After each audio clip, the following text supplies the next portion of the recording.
The first time I lost everything, I was not scared. I was certain.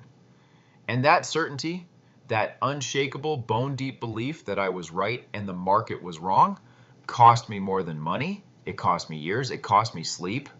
It cost me the version of myself that walked into that trading room thinking he already knew how the story ended. My name is Jesse Livermore. At 15, I was beating grown men at their own game in the bucket shops of Boston. At 30, I had made and lost fortunes that newspaper editors could not stop writing about. By the time Wall Street knew my name, I had already gone broke twice, rebuilt twice, and learned more from the floor than any book had ever dared to teach me. They called me the boy plunger. They called me the great bear of Wall Street.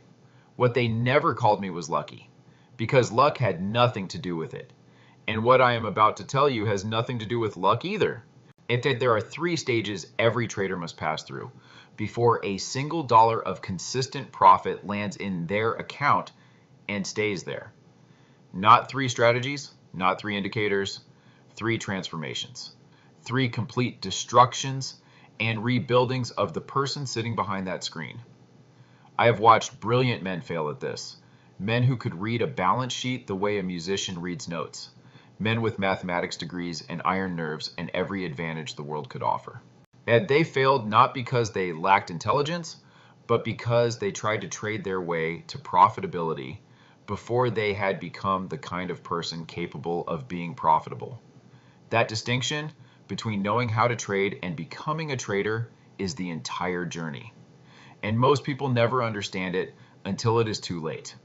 I want you to stay with me through all 3 stages because somewhere in what I'm about to say, you are going to recognize yourself. You are going to feel that uncomfortable recognition of seeing your own reflection in someone else's story. And when that happens, do not look away, because that discomfort is the first honest thing the market will ever give you for free. Everything after that, you are going to have to earn. The first stage is what I call the slaughter of certainty. It begins the moment you make your first winning trade. Not because winning is dangerous. Winning is fine. It is what winning does to your thinking that destroys you. The first time you buy something and watch it rise, something happens inside your mind that has nothing to do with the market. Your brain decides you are special. It decides you have the gift. It quietly files away that win as evidence of your superior understanding. And from that moment forward, every trade you take carries the invisible weight of your own ego riding shotgun. And I remember a young man I knew in New York in the early years of the 20th century. Sharp as a razor, faster than anyone I had seen at reading the tape. He made money his first 3 months consistently, the kind of consistency that makes a man careless. He started increasing his position sizes, not because his edge had grown, but because his confidence had.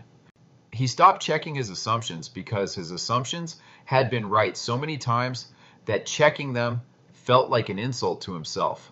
One morning he walked in certain that a railroad stock was about to break out. The setup was clean. The logic was airtight.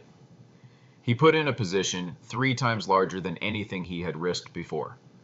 By noon, the stock had not broken out. By close, it had collapsed. By the following week, he had lost 6 months of gains in 4 trading sessions. I watched him sit at his desk afterward, not angry, not devastated, just quiet. That quiet is the sound of certainty dying. And the death of certainty, as painful as it is the first real thing that happens to a trader on their way to becoming a professional. Here is the truth about stage 1 that nobody tells you. You do not lose money because you are stupid. You lose money because you are too smart. You are smart enough to construct a convincing story about why your trade will work, and you are not yet humble enough to ask who is on the other side of that trade and why they disagree with you. The market is not a puzzle with a correct answer waiting to be discovered. It is a war between 2 groups of people with opposing convictions, and the side that manages its risk better wins, not the side with the better argument. In stage 1, you are arguing with the market.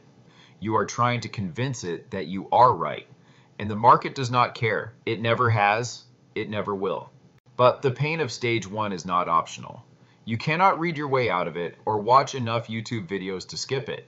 You have to lose real money on trades you were certain about. You have to feel that specific humiliation of being completely wrong about something you were completely sure of.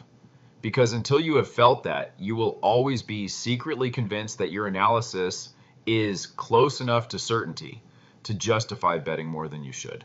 That the market needs to break that conviction out of you. Not once, multiple times, until the very word certainty starts to make you uncomfortable rather than confident. When stage one ends, and you will know when it ends because losing a trade will stop feeling like an injustice and start feeling like information, you enter stage two. And stage two is in many ways harder than stage one because stage two does not hurt in ways you can explain to anyone else. Stage two is the discipline of waiting, and waiting is the loneliest, most invisible work in trading. After the market had knocked me down enough times to teach me that certainty was poison, I went through a period where I did nothing. Not nothing as in I stopped paying attention. Nothing as in I stopped trading. I watched. For weeks at a time, I would study a stock or a group of stocks and do absolutely nothing except observe. I watched how the price moved at certain volumes. I watched how it behaved near round numbers. And I watched what happened when news hit versus what happened in the quiet before and after announcements. And every single day I watched opportunities go past that the old Jesse would have jumped at without a second thought. I let them go. I sat on my hands and let them go. And that discipline, that deliberate restraint, was harder than any losing streak I had ever endured. Here is what stage two demands of you that nothing in your previous life has ever demanded.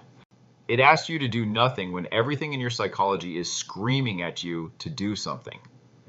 Every hour you sit watching the market move without being in a position, your brain is telling you that you are falling behind, that someone else is making money you should be making, that your inaction is costing you. That voice in your head during stage two is the single most dangerous voice in all of trading. It is the voice that turns disciplined traders into gamblers. That the market has a name for the kind of trader who listens to that voice. It calls them liquidity. It calls them the reason other people make money. Think about what it means to wait for your pitch. A baseball batter who swings at every pitch does not become dangerous. He becomes predictable. He becomes easy.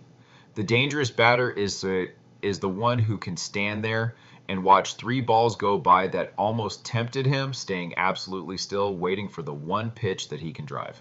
But that patience, that willingness to be bored, to feel like everyone else is playing a game you are sitting out, is the entire edge. Not a system, not an indicator. The willingness to wait.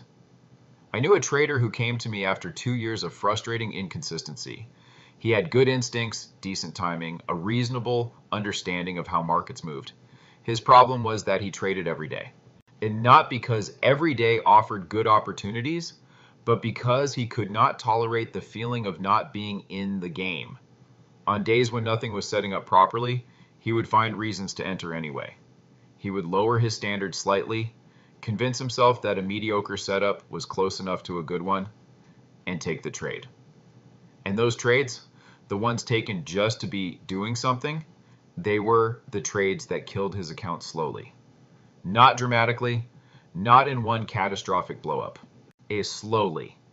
One slightly wrong trade at a time, each one feeling harmless on its own, all of them together building a leak in the boat that eventually sank him.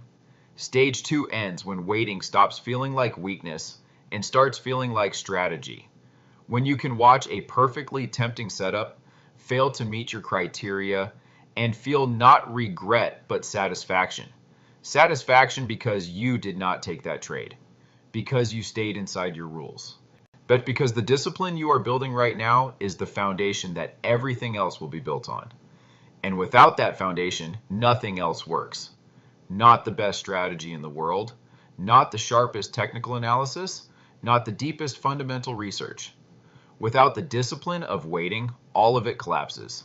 But even after you have survived the humiliation of stage 1 and endured the silence of stage 2, there is still one more transformation waiting for you.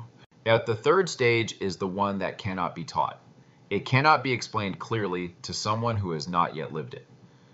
I'm going to try anyway, but I want you to understand before I start that what I am about to describe is not mysticism.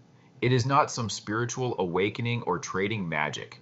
It is what happens when a person has put in enough real hours, taken enough real trades, survived enough real markets, that their relationship with the market changes at a fundamental level. At stage 3 is what I call becoming the market. In 1906, before the San Francisco earthquake, I felt something wrong in the Union Pacific stock. Nothing I could point to on the tape, nothing in the news, nothing that my logical, analytical mind could construct an argument around. Just a feeling, a discomfort in the way the stock was moving, like a piece of music played slightly out of tune. I shorted it. My broker thought I had lost my mind. My own reasoning could not fully justify the size of the position I put on, but the feeling was too strong to ignore, and I had by then learned to trust that feeling because I understood where it came from. It did not come from intuition in the mystical sense. It came from 10 years of watching markets so closely, so obsessively, that my brain had built an internal model of normal market behavior. And this was not normal. 2 days later, the earthquake hit. The stock collapsed, but I covered my short and walked away with a fortune. That is what stage 3 feels like from the inside. You are not predicting. You are not guessing. You are reading. You have logged so many hours watching the relationship between price and volume, between market sentiment and price action, between what is being reported and what is actually happening in the tape, that your brain begins to process that information below the level of conscious thought. You start to know things before you can explain why you know them. And the hardest part of stage 3 is learning to trust that knowledge even when you cannot articulate it, even when no indicator confirms it, even when people around you think you are making a mistake. This is also why stage 3 is lonely. When someone in stage 1 asks you why you took a trade and you say, because the price action told me something was wrong, they look at you like you have gone mad. They want to see your chart, they want to see your moving average crossover, or your resistance level, or your earnings report. They want the visible, logical justification. And sometimes in stage 3, there is no visible, logical justification. There is only the accumulated weight of 10,000 hours of paying close attention. You cannot package that and sell it. You cannot put it in a course. You can only earn it through time. The professional traders who last decades, not months, and not years but decades, are all operating in stage 3. They have been humbled enough times that ego is no longer a factor in their decision making. They have been patient enough long enough that waiting is no longer a struggle. And they have logged enough hours that the market's language has become their native language. They are not fighting the market anymore. They are not even trying to predict it. They are simply moving with it, responding to what it is actually doing rather than what they want it to do or what their analysis says it should do. Here is the final truth, and I want you to hear it clearly. There are no shortcuts through these 3 stages. None. I have been broke 4 times in my life. Each time I was certain I had completed the journey. Each time the market showed me I had not. Not because I was less talented than I thought, but because the stages are not a curriculum you finish. They are a standard you must continuously meet. The market raises the bar. The market evolves. The conditions that test you at 30 are different from the conditions that test you at 20. And the trader who stops transforming stops succeeding. If you are in stage 1 right now, losing money on trades you were certain about, feeling the specific burn of being wrong again, I am telling you not to quit. The loss you are experiencing is not failure. It is the tuition payment for the only trading education that actually works. Pay it. Learn from it. Let it do what it is supposed to do, which is strip away the false confidence that would have destroyed you later when the stakes were even higher. If you are in stage 2, sitting on your hands, watching setups that almost meet your criteria, while feeling the psychological pressure to just take the trade already, I am telling you that the patience you are building right now is your edge. And it is not glamorous. Nobody makes a highlight reel of the trades they did not take. But that discipline is what separates the traders who are still in this game at 50 from the ones who burned out at 25. And if you are somewhere between stages, not sure exactly where you fit, not sure whether what you are feeling is the end of one stage or the beginning of the next, that uncertainty itself is a good sign. It means you are moving. It means the transformation is happening. But it means the market is doing to you what the market does to everyone who is willing to stay long enough and pay close enough attention. It is making you better. I made and lost fortunes that newspapers wrote about for decades. I have sat in rooms with some of the greatest financial minds of the last century. I have been broke enough to count coins for a meal and rich enough to own properties in 3 countries simultaneously. And the thing I know with more certainty than anything the market ever taught me about price or volume or timing is this: the money you eventually make will not be what changes you. The journey through these 3 stages is what changes you. The money is just the proof that the change happened. The market is the most brutal and the most honest teacher you will ever have. It does not care about your feelings, your circumstances, your intelligence, or your ambition. It only cares about one thing: whether you have become the kind of trader who deserves to profit. Go through the stages, all 3 of them, fully, without shortcuts, without ego, without the desperate need to arrive before you are ready. Because the traders who rush this process do not reach the other side faster. They just have to start over more times before they finally understand that there is no faster. There is only through. Now, I want to hear from you. Down in the comments, tell me which of these 3 stages you are in right now. Be honest. Not for me, for yourself. Because naming where you are is the first act of a trader who is serious about getting to where they need to be. If this reached something real in you, share it with one trader in your life who is struggling right now and does not yet understand why. They need to hear this more than you know. And if you are not subscribed yet, do it now. Because what I just gave you was only the beginning of what I have left to teach.